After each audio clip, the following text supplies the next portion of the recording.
Hello, I'm James Ingram. I know practically nothing about painting or paint sprayers, so why am I making this video when there's so many more experienced people out there making videos? Well, the problem is when I started investigating this paint sprayer, which seemed to be recommended by a lot of sites, most of the videos showed the paint sprayer being used in ideal conditions where they're just, spraying it paint on straight on against the vertical wall. I wanted to use it in a kind of a nasty crawl spaces, is where I'm laying here now, and I had to go basically straight up in many cases to get the ceiling of this thing, and hardly anybody showed that. There was one video called How to Use a Paint Sprayer Indoors by Nestrs LLC, and about at the 4-minute and 50-second point, they do show him holding it straight up, almost painting a ceiling. In the instruction manual, they address this. They say, on page 7, paragraph 6 of the instruction manual for this sprayer, they say, while the angled pickup tube permits you to spray in an upward or downward direction, try to tilt the sprayer as little as possible. Do not tip more than 45 degrees when the motor is switched off. So what they're saying, as I interpret it, is you can hold it at about 45-degree angle upward with the motor switched off, but they don't want you holding it any further upward. But if you're actually using it, then you can go. Apparently, you can go overhead, because at some points I had to go directly upward to get to the roof of this crawl space.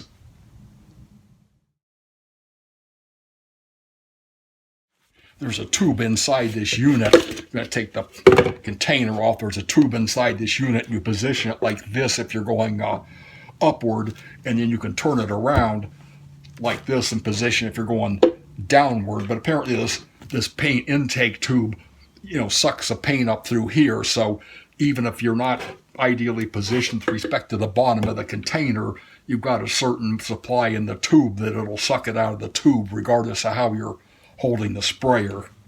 Here's an example where I had to go straight up. I've got wires on both sides of the sprayer, and to get this ceiling up here, I basically had to come up and hold it straight up against the ceiling. But again, just repeating the instruction manual, you wouldn't want to hold it like this with the motor off more than a few seconds. The paint's thick enough that it probably won't flow into the motor instantly, but they say don't hold it more than 45 degrees up without the motor running, or paint may flow back down into the motor and damage it. So far this thing has worked okay. I've only used about 4 gallons of paint through it, two primer and 2 white final coat gallons. So how long it'll last, I have no idea, but I guess you could say it's essentially earned its money at this point. Now, the big limitation to using this in a crawl space like where I am now, that I found out only after buying and using this unit, it puts out a lot of air. They call it HVLP, high volume, low pressure, and it essentially puts out as much air as a leaf blower. So the problem I had in this crawl space, out on the end, there's a bunch of loose insulation. So even when using this on the ceiling, the air would flow down the ceiling and blow the insulation all over where I didn't want it. I'm going to try to demonstrate that. Now we're looking out toward the end of this crawl space, and you can see there's a plywood floor fairly out, but beyond that there's a bunch of loose insulation where the contractor couldn't, not being a mouse, he wasn't small enough to get it completely out. He just went as far as he could. So I've got that loose insulation floating around, and the sprayer here, I don't have any paint in it, but I'm just going to run it empty. It produces about the same amount of air, whether it's got paint in it or you're playing with water, practicing, or if it's empty like now. But I'm just going to point it up at the ceiling like I did when I was painting that ceiling, and you can probably see that insulation blowing around.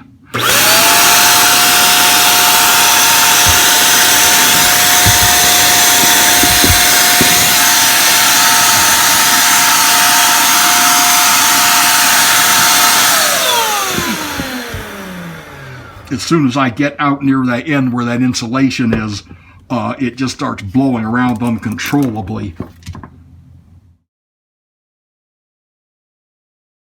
And what I've got now, it may not show up real well on the camera, but I've taken the paint out to here where this seam is, and from where I'm holding this pen to the outward, the leftward, it may not show up, but this is all covered with loose insulation.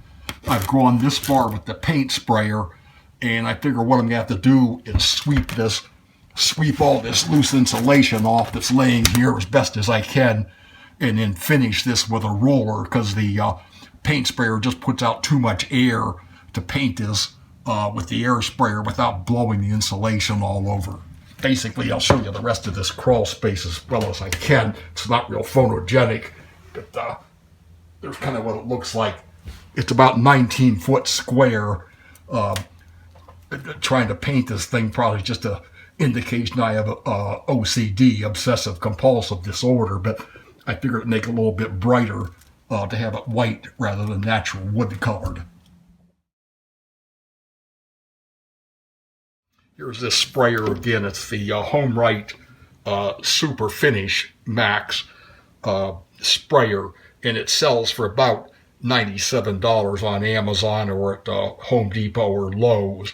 And there's also an older model called the HomeRight Finish Max sprayer. The only difference is the word super in the name. They look almost about the same. The earlier one sells for about $55 on Amazon. It's probably worth it to pay the extra money to get this one, because I think this is a lot more powerful. You got to be careful watching the Amazon or the YouTube reviews, because some of them are using the earlier model. The earlier model came with a viscosity cup, and apparently you had to be careful that your paint wasn't too thick. They gave you the viscosity cup to, thin it down with water for latex paint if you had to thin it. This one, there's no viscosity cup included, and I stirred some of the paint I bought from Home Depot. It was Kilt's primer and bare enamel and bare urethane alkyd I was using, but the stuff felt really thick. It was like trying to stir glue, but this sprayer seemed to be able to put it on okay without doing any thinning. I was using the largest of the tips. They supply 3 tips with the sprayer, 1.5, 2, and 4 millimeters. The red one is the largest, the 4 millimeter tip, and that's the one I was using.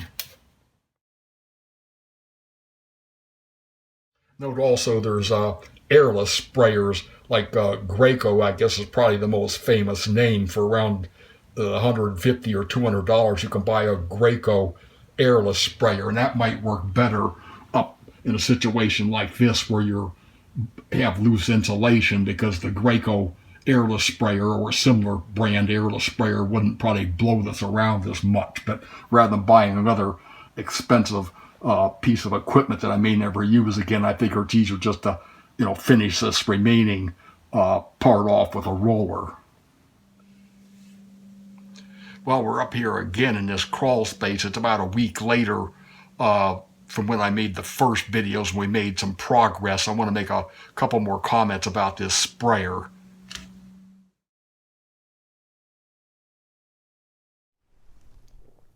We've got this sprayer and the motor's back here, and as far as I can see, it's pushing air from the motor back here horizontally down this kind of tube and out the nozzle going this way. And then you've got the intake tube down here, which is sucking paint up here and up this tube, and up here where essentially meets that horizontal stream and the paint joins the air. And I assume it's some sort of a Bernoulli effect or something that sucks that up. If you pull this intake tube off the bottom and look in the bottom, basically you just see a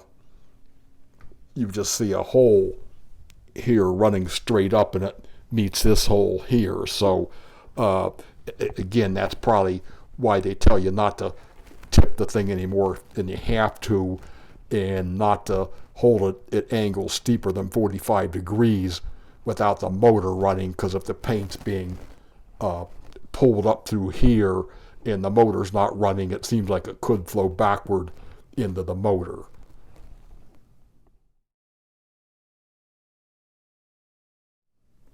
Now here's that spot we were looking at previously.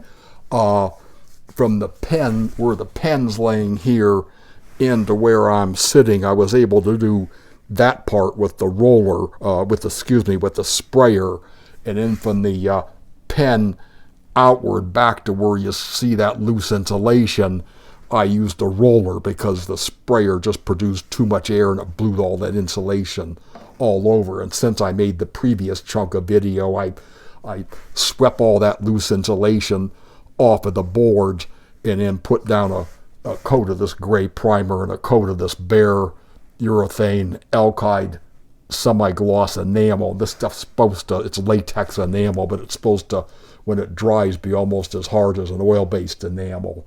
But the interesting thing I found, well, not really interesting, but the disappointing thing I found is that white paint did not cover over the primer as well as I'd like it to.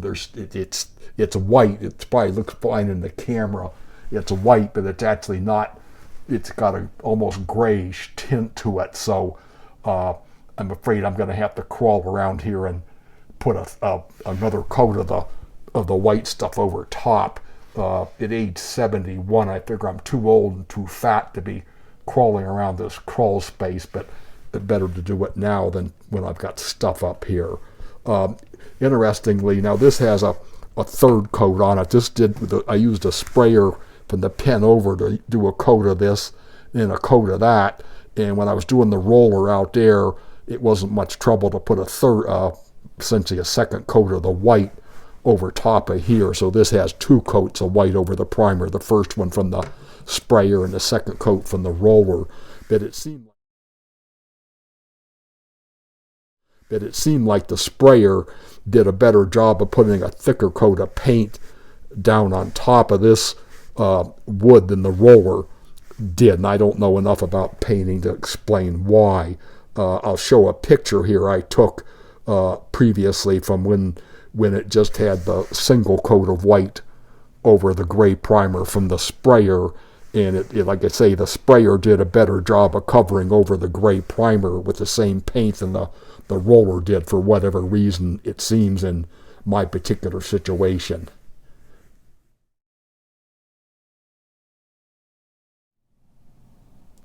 By the way, the instruction manual for this HomeRight sprayer, I believe they say this is good for about it's good for spraying on about 26 gallons of paint a year. So I think that's their subtle way of telling us that it's not really, to be used for commercial painters, more of a homeowner's thing like myself.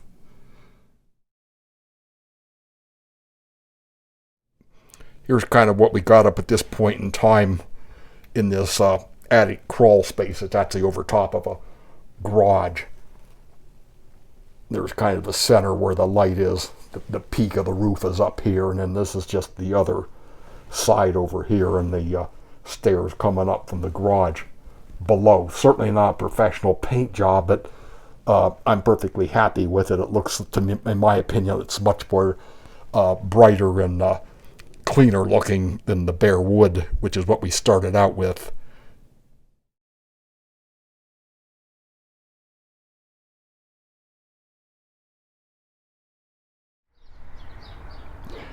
The instruction manual tells us that we can fill this thing with water to practice with it when we're new to it, which is what I've done. I've got it here just filled with water, and you can do some practice spraying.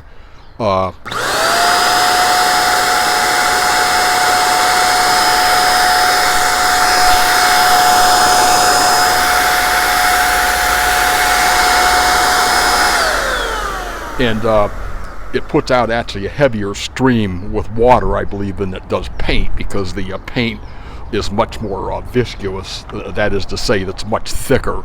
And I'd be real careful about pointing it uphill much with the water in it, because water flows so much quicker than paint. It might get back into the motor, so you probably want to, keep it pretty much level, maybe tilt it up a little bit while the motor's running, but not too much.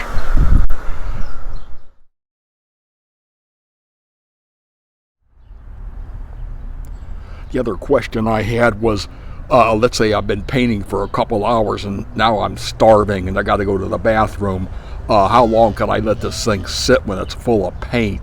The rule of thumb seems to be about 30 minutes. That's in the manual. It says if it sits longer than 30 minutes idle with paint in it, you need to do a test pattern and see if anything's clogged up. But what I did, I've heard other people talk about, like doing a brush and rollers. I just take a wet paper towel like this and drape it over everything as much as I can, in the idea that everything being wet around the nozzle will tend to retard drying as much as possible, but you still got to worry about it, drying and setting up inside where the paper towel's not reaching. So probably the 30-minute rule is good to follow.